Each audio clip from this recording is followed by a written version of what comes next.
अस्सलाम वालेकुम। New generation का डिप्रेशन और एंग्जाइटी और कुछ इस तरह के जो मामला थे पाकिस्तान के अंदर बहुत ज़्यादा हो गए हैं।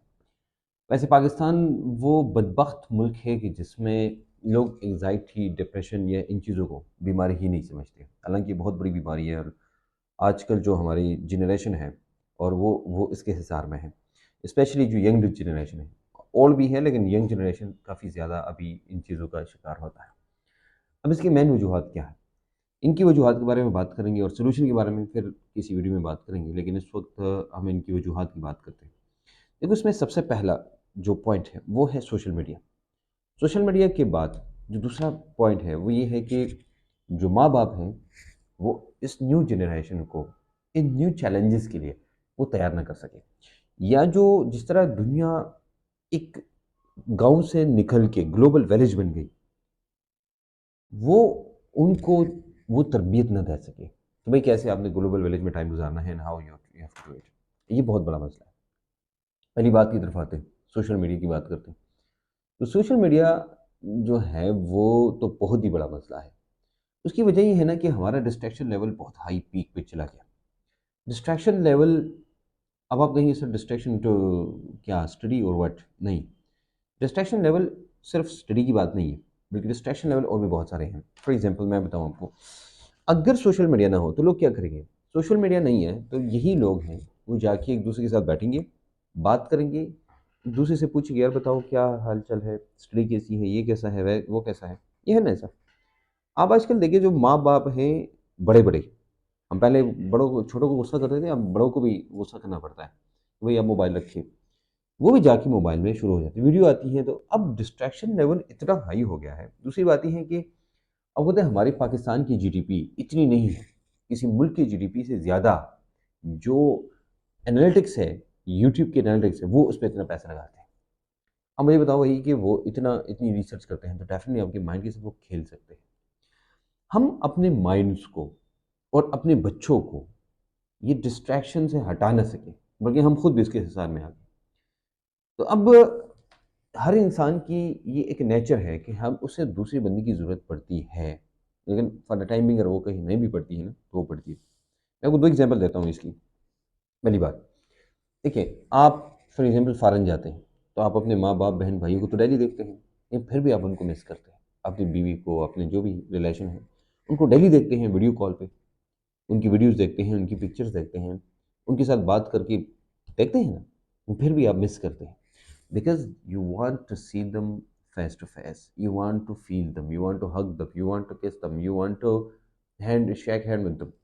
क्योंकि ये इंसानी फितरत है कि आप उनके साथ हाथ मिलाएंगे, आप उनको हग करेंगे तो तभी आपको याद होगा। देखो, मुझे एक हग मुझे बहुत याद है कि मैं मेरे वालिद साहब फ़ॉरेन जा रहे थे और उन्होंने एक दफ़ा मुझे हग किया, बहुत टाइटली हग किया मुझे, और still I remember that day and that moment. I can not forget that moment really. I swear I can not forget that.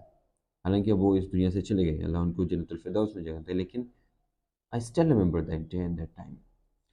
तो इस वजह से ये जो जो इंसानी फ़ितरत के ख़िलाफ़ जो कुछ हो रहा है, उस फ़ितरत की ख़िलाफ़ वर्ज़ी की वजह से ये डिप्रेशन, एंग्ज़ायटी और बहुत सारी चीज़ें हैं जिनका शिकार।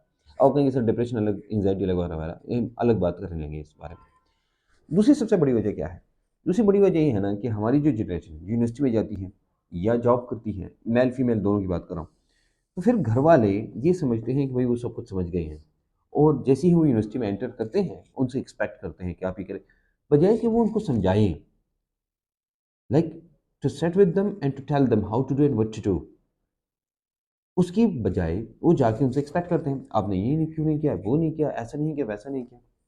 मैं आपको कुछ चीज़ों की मिसाल देता हूँ। इनमें सबसे बड़ी मिसाल मेरी है। मैं अपनी यंग जो मेरे मेरे कज़न्स वगैरह या जो भी हैं हमारी फैमिली, उनमें मैं सबसे ज़्यादा एजुकेटेड में हूँ। लेकिन आपको पता है कि बहुत सारी चीज़ों में मैं सबसे ज़्यादा डल हूँ। Do you know this? देखो, मेरे हमारे एक रिश्तेदार हैं, बल्कि मेरे मामू हैं, उनकी बेटी की फ़ोतगी हुई या बेटे की फ़ोतगी हुई। मुझे अब नहीं पता था कि मैं उनको कॉल करके क्या कहूँ? मतलब क्या कहूँ नहीं, कैसे कहूँ? अब पता है क्यों? क्योंकि पीछे से मुझे उस तरह उसकी बताया नहीं गया था कि कैसे आपने डील करना है। अच्छा, एक लड़का जाता है यूनिवर्सिटी, घरवाले बाकी सब बातें करेंगे, ये करना है, वो करना है, लेकिन ये नहीं कहेंगे कि आपने कैसी फ़ीमेल के साथ डील करना है। ए फीमेल जाएगी यूनिवर्सिटी, उनको सब कुछ बताएँगे, गुस्सा भी करेंगे वो भी, लेकिन उसको ये नहीं बताएँगे कि अगर कहीं पर एक लड़का कमेंट करता है, तो आपने कैसे डील करना है। अगर कहीं लड़ाई आती है, तो कैसे डील करना है। लड़कियों के साथ लड़ाई आती है, कैसे डील करना है।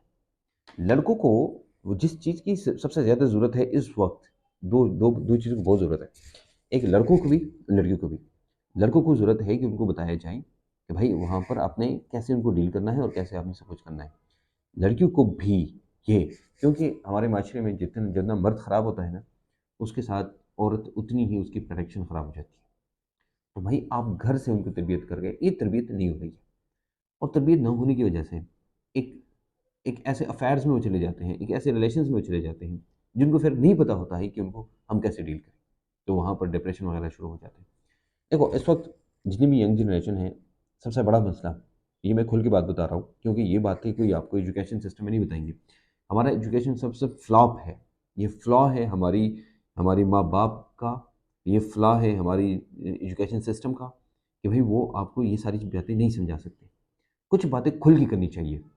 खुल देखो, पहले ज़माने में ये था ना कि अगर किसी के साथ रिलेशन रखना होता, तो एक लेटर लिखते, वो लेटर फिर पता नहीं कहाँ से जाके तो चाहे था, और फिर मतलब मुलाकातें, और ये बहुत ही मुश्किल था ये सब कुछ। अब तो भाई आप कमल में घुस जाओ, मैसेज करो और बस शुरू हो जाओ। But how to contact, how to deal, how to do these things, ये बच्चे को कोई नहीं बताता। और यहीं पर वो अपनी अकल और ये सब कुछ इस्तेमाल करता है।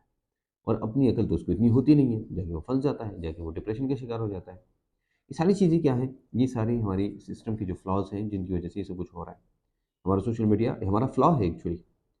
आपको पता है कि हमारा तरबियत न करना सही तरीके से, ये फ्लॉ है हमारे घरों का, एजुकेशन सिस्टम का, उनको समझाना, भई आप अगर कोई एजुकेशन ला रहे हैं, तो कोई एजुकेशन के कुछ रूल्स होने चाहिए, वो ऐसे-ऐसे होंगे, और उनको ना समझाना, ये फ्लॉ है।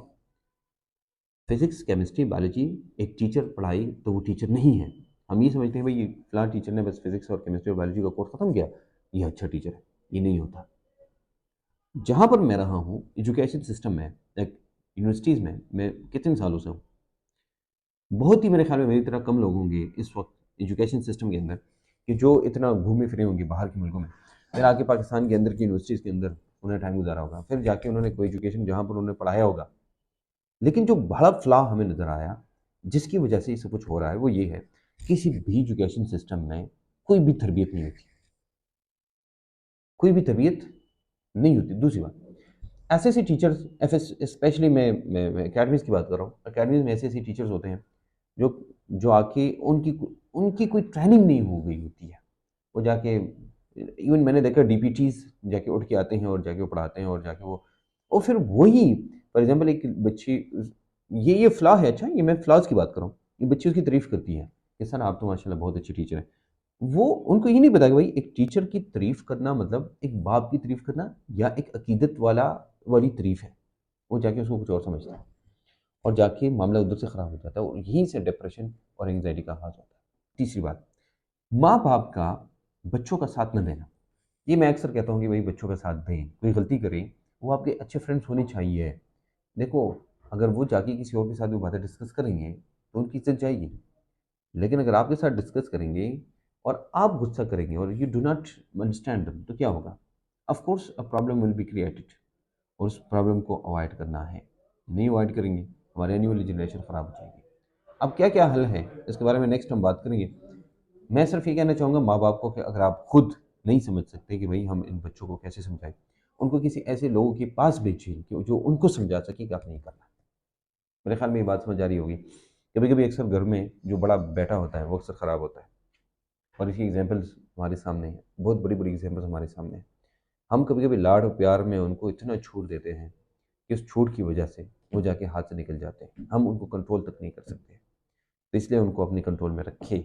माँ-बाप को मैं कहता हूँ, टीचर्स को भी कहता हूँ, मैं सबको कहता हूँ, आपको उनको समझाना भी आना चाहिए, उनको गुस्सा करना भी अच्छा आना चाहिए, उनको अपने हाथ में रखना भी आना चाहिए, उनको कह ये आना चाहिए कि उनको डील कैसे करें। मिलेंगे नई वीडियो के साथ, शेयर करें अपने दोस्तों के साथ अगर आपको ये वीडियो अच्छी लगती है। मुझे दोस्त बनाएँ, फॉलो करें, तो बहुत आगे तक इंशाल्लाह ले जाऊँगा। बहुत सारी चीज़ें मैं सिखाऊँगा जो आपकी यूनिवर्सिटीज़ में और जो आपको घरों में आजकल, और जो आप, क्योंकि हिजरे तो ख़त्म हो गए ना, तो कौन कहाँ से तरबियत होगी? तो वो चीज़ें नहीं होती। इसलिए मैं आपको बताऊँगा इंशाल्लाह नेक्स्ट वीडियो में मिलेंगे।